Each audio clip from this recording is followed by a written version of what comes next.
नमस्कार दोस्तों, बहुत बहुत स्वागत है आपका फ्लाइंग बर्ड की एक नई वीडियो में। मैं दीपक आपका बहुत बहुत स्वागत करता हूं। और शिक्षक भर्ती से रिलेटेड वर्ग 1, 2, 3 जो भी वीडियोस होती हैं, टिप्स होती है, ट्रिक्स होती है, कंटेंट होता है, सभी आप तक वीडियोस इस चैनल के द्वारा पहुंचाई जाती है। तो आज की वीडियो में हम बात करने वाले हैं MPTST वर्ग 3 यानी कि मध्य प्रदेश शिक्षक चयन परीक्षा वर्ग 3 की, जिससे रिलेटेड बहुत सारे कमेंट्स भी हैं और बहुत सारे डाउट्स भी चल रहे हैं लोगों के दिमाग में। क्योंकि तैयारी तो लगभग आप शुरू कर चुके हैं, लेकिन सिलेबस को लेकर कई सारों के दिमाग में अभी टेंशन चल रही है।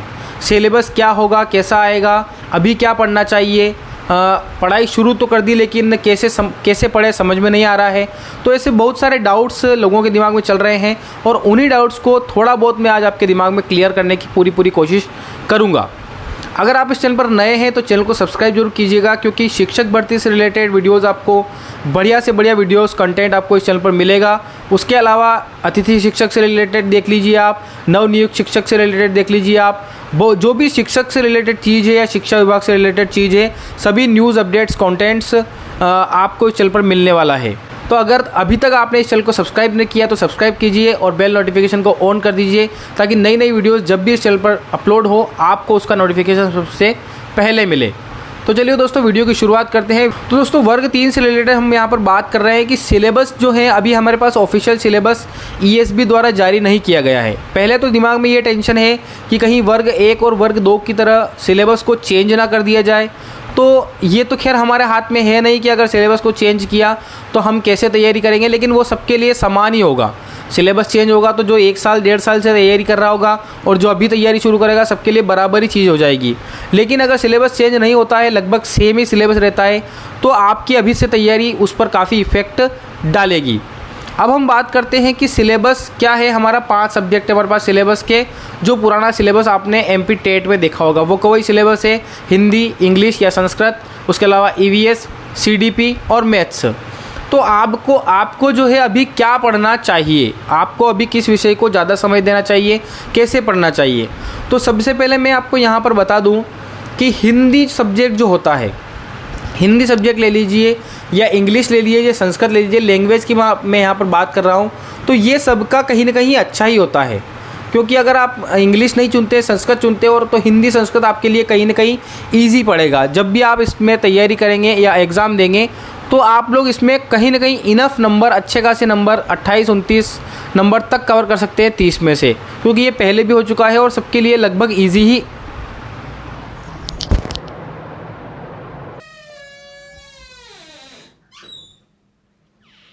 थोड़ी लाइट की वजह से दिक्कत हो गई थी। तो हिंदी सब्जेक्ट की अपन बात कर रहे थे कि हिंदी और इंग्लिश जो संस्कृत होता है लगभग सबके लिए इजी होता है और अच्छे खासे नंबर लोग यहाँ से कवर कर लेते हैं। तो कहने का मतलब ये है कि हिंदी और संस्कृत जो सब्जेक्ट है वो कहीं ना कहीं अगर आप सिलेबस चेंज नहीं होता है तो नोटिफिकेशन आने के बाद भी इतना टाइम अपने को मिलता है कि हम वहाँ पर भी इन सब्जेक्ट को कवर कर सकते हैं। इसके अलावा एक मैथ्स सब्जेक्ट की बात हो जाए तो मैथ्स सब्जेक्ट उसके लिए एक प्लस पॉइंट बन जाता है, जिसकी शुरू से कहीं ना कहीं थोड़ी मैथ्स अच्छी है। अगर आपकी मैथ्स अच्छी है तो आपके लिए कहीं ना कहीं एक गोल्डन चांस बन जाता है, क्योंकि मैथ्स में आप अच्छे नंबर कवर करके आपके स्कोर को बढ़ा सकते हैं। तो अभी आपको मैथ्स पढ़ना चाहिए या नहीं, तो मैं कहूँगा कि थोड़ी बहुत प्रैक्टिस आपको मैथ्स की करते रहना चाहिए, क्योंकि मैथ्स से एक ऐसी चीज़ है जो आप रट नहीं सकते, आपको कहीं ना कहीं प्रैक्टिस के साथ ही बेहतर होती है। तो आप लोग क्या करिए कि रोज़ 2-3 घंटे आपको जब भी टाइम मिले तो मैथ्स को देते रहिए और उसमें कहीं ना कहीं कमज़ोर मत पड़िए, क्योंकि अगर शुरू से आपकी मैथ्स अच्छी है तो आपको मैथ्स में ज़्यादा दिक्कत नहीं आने वाली है, क्योंकि बेसिक लेवल की मैथ्स ही पूछी जाती है। तो आप लोग आराम से उसमें नंबर कवर कर सकेंगे। अब बात हो गई हिंदी की, संस्कृत की और मैथ्स की। तो यहाँ पर ये तीनों सब्जेक्ट अगर मैथ्स अच्छी होने के बाद आपके तीनों में नंबर अच्छे कवर हो जाएंगे। अब सबसे जो मेन बात आती है वो आती है CDP और EVS की। नंबर जहाँ पर भी कटेंगे, कट ऑफ बनेगा, जो नंबर कम होंगे ज़्यादा होंगे वो सब यहीं से डिसाइड होंगे। अगर 150 नंबर का पेपर आता है तो 60 नंबर के आपके CDP और EVS रहेंगे, 30-30 नंबर के। तो ये जो पोर्शन रहेगा 60 नंबर का, यही कहीं ना कहीं आपका कट ऑफ डिसाइड करेगा, क्योंकि बाकी सब्जेक्ट में लगभग लोग नंबर कवर कर लेंगे। हाँ, वो एक बात अलग है कि अगर किसी की मैथ्स कमज़ोर है तो वो वहाँ पर उसके नंबर कम हो सकते हैं, लेकिन CDP और EVS ज़्यादा मुख्य रोल अदा करेंगे। तो अभी आपको क्या करना है, अपनी CDP को और अपनी EVS को मजबूत करना है। ज़्यादा से ज़्यादा आपको क्वेश्चन लगाने हैं CDP के भी और EVS के भी, और ज़्यादा से ज़्यादा आपको कोशिश ये करना है कि आपको बेसिक अपना जो है उसमें जो कॉन्सेप्ट है उन कॉन्सेप्ट को धीरे धीरे क्लियर करते जाना है। क्योंकि होता क्या है कि अभी वर्ग और वर्ग 2 दोनों जो एग्ज़ाम हुई है उसमें ये देखा गया कि अब फैक्चुअल क्वेश्चन जो हैं उनकी संख्या को थोड़ा कम किया गया है और पेपर इजी टू मॉडरेट आता है, लेकिन प्रश्न जो है वो समझ के आधार पर पूछे जाते हैं। यानी कि फैक्ट वाले क्वेश्चन जो सीधे सीधे उत्तर दे सकते हैं वो क्वेश्चन कम पूछे जाते हैं और फैक्ट जो बेसिक कॉन्सेप्ट जो होते रहते हैं, कॉन्सेप्ट के आधार पर प्रश्न, समझ के आधार पर आंसर देने वाले प्रश्न ज़्यादा पूछे जाते हैं। तो कहीं ना कहीं आप यहाँ पर ये ध्यान रखिएगा कि आपको CDP के कॉन्सेप्ट पूरी तरह के क्लियर करना पड़ेंगे। ज़्यादा से ज़्यादा इसमें MCQs पर ध्यान लगाइएगा, क्योंकि MCQ इसमें आपको बहुत फ़ायदा देने वाले हैं। MCQ जितने ज़्यादा आप करेंगे उससे ज़्यादा कहीं ना कहीं आपका माइंड थोड़ा क्लियर होता जाएगा, आपको समझ आता रहेगा कि आपको क्या क्या पढ़ना है। MCQ से आपको क्लियर होगा कि भाई अपने को कौन सा कॉन्सेप्ट क्लियर अपना नहीं हुआ है।